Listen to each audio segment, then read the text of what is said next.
Baspa supremo Mayawati ने आज काशीराम की पुण्यतिथि पर एक महारैली का आयोजन किया और बताया जा रहा है, खुद मायावती ने कहा कि इतनी भारी भीड़ जो है वो पहले कभी देखने को नहीं मिली। इस रैली के क्या मायने हैं? क्या 2027 का इसको आगाज माना जाए या फिर इस रैली से मायावती को संजीवनी मिल सकती है? उत्तर प्रदेश सरकार में कैबिनेट मंत्री हैं अनिल कुमार और बहुजन समाज पार्टी से भी ये इसके पहले जुड़े रहे हैं। इनसे बात करते हैं।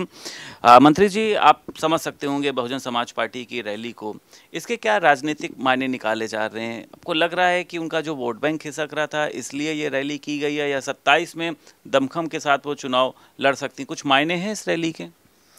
देखो, सबसे पहले तो मैं, क्योंकि मानवर काशीराम साहब की महापरिनिर्वाण दिवस है, उनकी पुण्यतिथि है, उस पर मैं नमन भी करूँगा।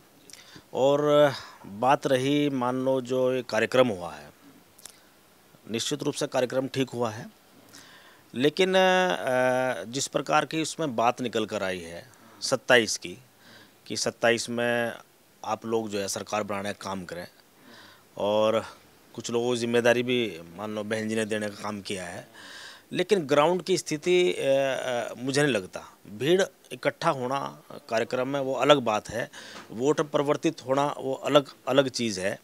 क्योंकि किसी एक वर्ग से, किसी एक समाज से आप सरकार नहीं बना सकते।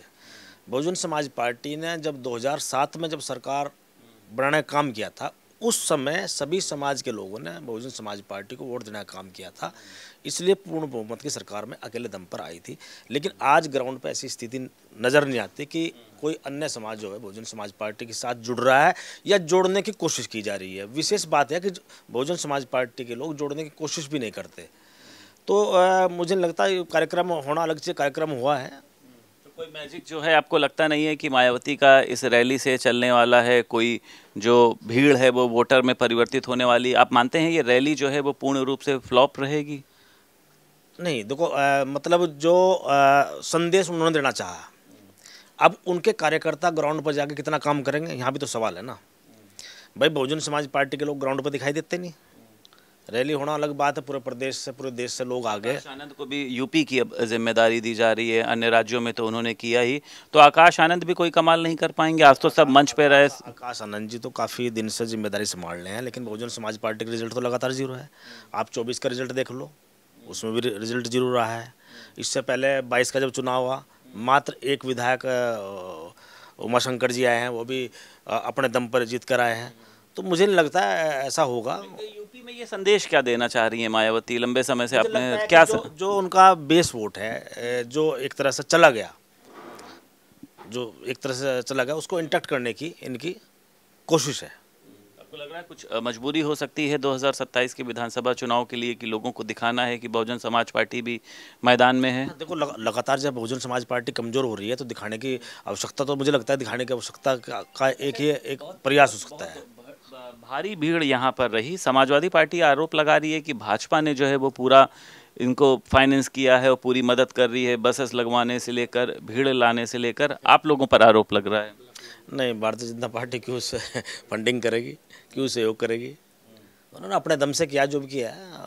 लेकिन यह है कि मान लो उन्होंने जो महापुरुषों के जो स्मारक जो है उस समय बसपा की सरकारें बनाए गए थे, उनको रखरखाव के लिए सरकार ने जरूर जो है उसमें काम किया। योगी की तारीफ भी करी है कि सपा की तरह इन्होंने पैसा दबा के नहीं रखा। सही बात है, ये सही बात है। समाजवादी पार्टी की जब सरकार आई थी 2012 में, बसपा की सरकार जाने के बाद में, उस समय बसपा से मैं MLA था, तो सबसे पहला हथौड़ा जो मूर्ति पर जो चलाया था वो समाजवादी पार्टी के लोगों ने चलाया था।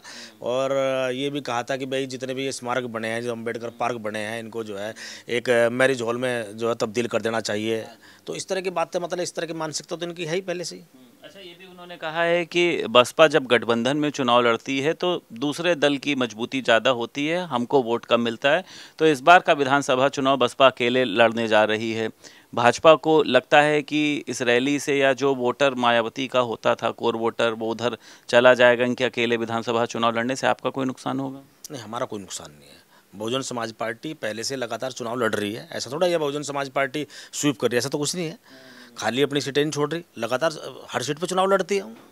हाँ, उस पर हमारे पे क्या अंतर, कोई हमारे पे कोई अंतर न पड़ा नहीं है इसमें। प्रमोशन में आरक्षण को लेकर भी सवाल उठाया है कि इसका लागू होना जो ज़रूरी है। आपने देखा समाजवादी पार्टी की सरकार भी रही, आपकी सरकार भी है।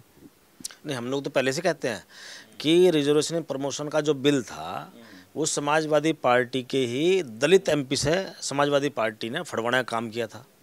तो ये जो लोग आज ढोंग करते हैं कि हम लोग जो है संविधान के पक्ष में हैं या जो है आरक्षण के हम पक्ष में हैं, तो सबसे ज़्यादा नुकसान तो जो है समाजवादी पार्टी के लोगों ने आरक्षण किया है। सबसे ज़्यादा धत्ता जो आरक्षण को बताने का काम किया वो सपा ने किया है।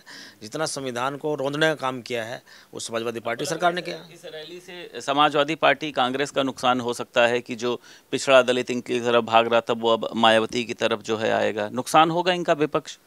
हाँ, अगर मान लो जो जैसे कहते हैं कि दलित समाज ने हमें वोट दिया, अगर मान लो कुछ इन पर गया है, अगर वो बहन जी पे वापस जाता तो उसमें नुकसान इन्हीं को है। ठीक, आजम खान से कल अखिलेश यादव की मुलाकात हुई, हालांकि आज एक प्रेस वार्ता भी करने जा रहे हैं। तो आपको लगता है कि जो लगातार ये चर्चा चल रही थी, हालांकि ये चर्चा चल रही थी आजम खान बीएसपी में जा सकते हैं, आजम खान के बाहर आने से क्या मुसलमान वोटर जो है वो समाजवादी पार्टी की तरफ जाएगा, कुछ फ़ायदा होगा? देखो, मुझे नहीं लगता, लेकिन देखो आजम खान साहब बड़े नेता तो हैं, उसमें तो कोई दो राय नहीं है। लंबे समय तक वो विधानसभा में रहे, लोकसभा में भी रहे हैं, मिनिस्टर भी रहे हैं, बड़े नेता हैं। लेकिन प्रभाव क्या पड़ेगा मुझे नहीं लगता। देखो, मुस्लिम समाज का तो ज़्यादातर वोट वैसे भी समाजवादी पार्टी को जा रहा है, लेकिन उसमें अखिलेश जी कल रामपुर गए हैं, उससे पहले 23 महीने लगातार वो जेल में रहे, उससे पहले समाजवादी पार्टी का कोई व्यक्ति नहीं गया। जिस दिन वो जेल से बाहर आए तब समाजवादी पार्टी के जेल के बाहर कोई व्यक्ति नहीं दिखाई दिया। तो ये भी बड़े सवाल हैं। 27 में क्या है आपका, क्या रणनीति है, आरएलडी है क्या, कितनी सीटों पर कुछ भाजपा से चर्चा चल रही है उसको लेकर? नहीं, देखो वो तो शीर्ष नेतृत्व का काम है, दोनों पार्टी के शीर्ष नेतृत्व तय करेंगे कहाँ कितनी सीटों पर हम लोग चुनाव लड़ेंगे। लेकिन ये तय है कि एनडीए गठबंधन के साथ में राष्ट्रीय लोकदल चुनाव लड़ेगा और एनडीए ही तीसरी बार सरकार उत्तर प्रदेश में बनाने का काम करेगा। बहुत शुक्रिया बात करने के लिए। उत्तर प्रदेश सरकार में कैबिनेट मंत्री अनिल कुमार हमारे साथ मौजूद थे। लखनऊ से वीडियो जर्नलिस्ट रोहित गुप्ता के साथ संदीप खेर, भारत समाचार।